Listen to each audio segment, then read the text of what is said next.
ألف لام ميم تنزيل الكتاب لا ريب فيه من رب العالمين أم يقولون افتراه بل هو الحق من ربك لتنذر قوما ما أتاهم من نذير من قبلك لعلهم يهتدون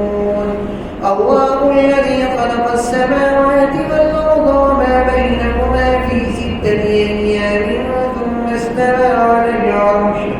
ما لكم من دونه من ولي ولا شفيع أفلا تتذكرون يدبر الأمر من السماء إلى الأرض ثم يعود إليه في يوم كان مقداره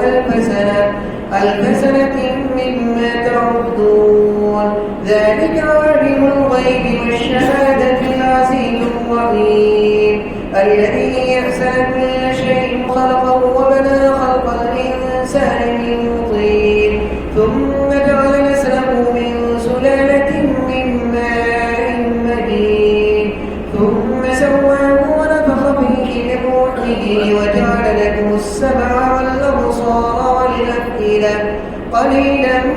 ما تشكرون وقالوا وإذا ضللنا في الأرض أئنا لفي خلق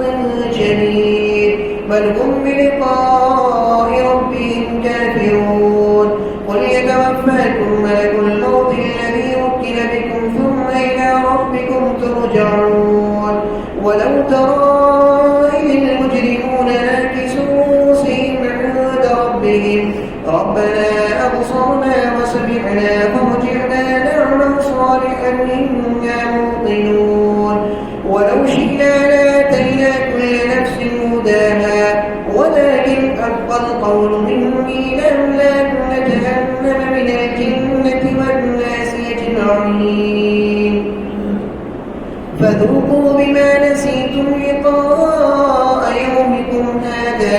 إنا نسيناكم وذوقوا عذاب الخلد بما كنتم تعملون إنما يؤمن بآياتنا الذين إذا ذكروا بها خروا سجدا وسبحوا بحمد ربهم وهم لا يستكبرون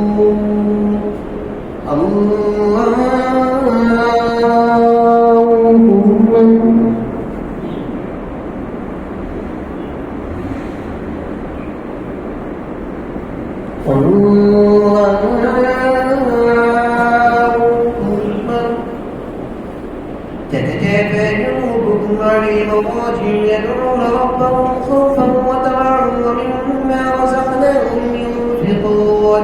فلا تعلم نفس ما أخفي لهم من قرة أعين جزاء بما كانوا يعملون أفمن كان مؤمنا كمن كان فاسقا لا يستوون أما الذين آمنوا وعملوا الصالحات فلهم جنات المأوى نزلا بما كانوا يعملون وأما الذين فسقوا فمأواهم النار كلما أرادوا أن يخرجوا منها أعيدوا فيها وقيل لهم ذوقوا عذاب النار التي كنتم به تكذبون ولنذيقنكم من العذاب الأدنى دون العذاب الأكبر لعلكم يرجعون ومن أظلم ممن ذكر بآيات ربه ثم أعرض عنها إنا من المجرمين منتقمون ولقد آتينا موسى الكتاب فلا تكونوا في مرية من لقائه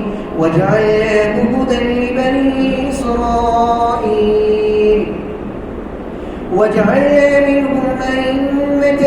يهدون بأمرنا لما صبروا وكانوا بآياتنا يوقنون إن ربك هو يفصل بينهم يوم القيامة فيما كانوا فيه يختلفون أفلم يهد لهم كم أهلكنا من قبلهم من القرون يمشون في مساكنهم إن في ذلك لآيات أفلا يسمعون أولم يروا أنا نسوق الماء إلى الأرض الجرد فنخرج به زرعا تأكل منه أنعامهم وأنفسهم أفلا يبصرون